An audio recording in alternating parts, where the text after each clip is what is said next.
Have you ever found yourself apologizing to a chair because you bumped into it?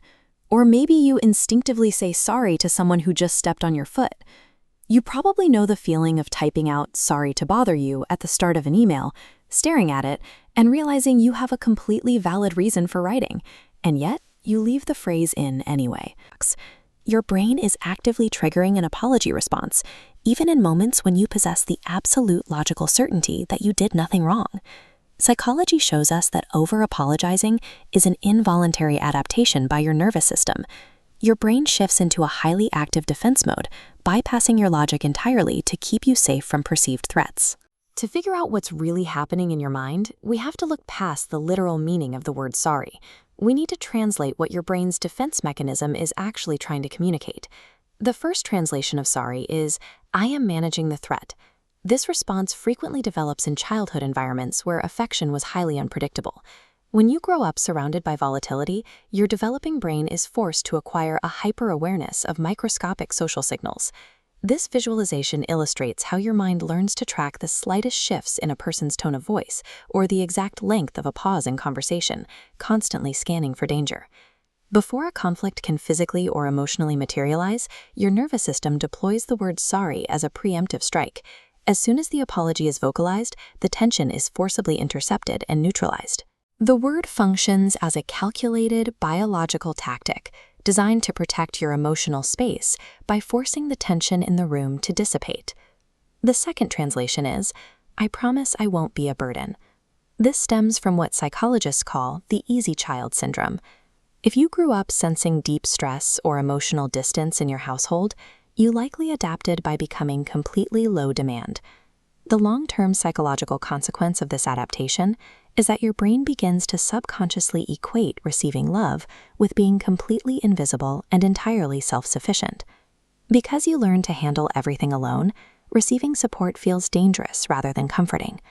The simple act of resting, needing help, or asking a basic question triggers anxiety because your wiring perceives it as a threat to the stability of the people around you. Every time you offer an unnecessary apology for a minor inconvenience, it is your inner child's mechanism for ensuring you aren't causing trouble, so you don't risk being abandoned just for having normal human needs. The third translation is, "I will take the blame if it keeps me safe." This translation emerges directly from the fallout of emotional or psychological abuse. Here we see a flow logic diagram of how blame normally operates. But manipulators in toxic dynamics systematically use guilt to twist reality. They take a clear line of fault and artificially distort it, making the victim feel entirely responsible for the abuser's own emotions and actions. Chronic gaslighting overwrites your natural intuition.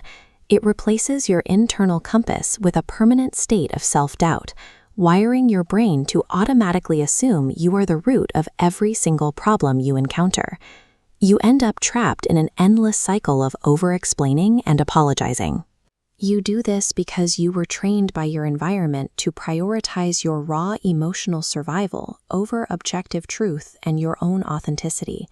The final translation is, "Please don't replace me." This compulsion is driven by a deep-seated subconscious fear of being a temporary fixture in your relationships. To counter this fear, people attempt to become completely irreplaceable. You give significantly more time, energy, and understanding than you receive, while actively avoiding any scenario that could lead to conflict. A harsh equation drives this behavior. Deep down, you carry the belief that asserting a boundary or making even one minor mistake will result in an immediate, irreversible loss of connection. Those constant apologies act as a toll you pay to maintain your relationships. You are sacrificing your own voice and needs to eliminate the perceived risk of losing love.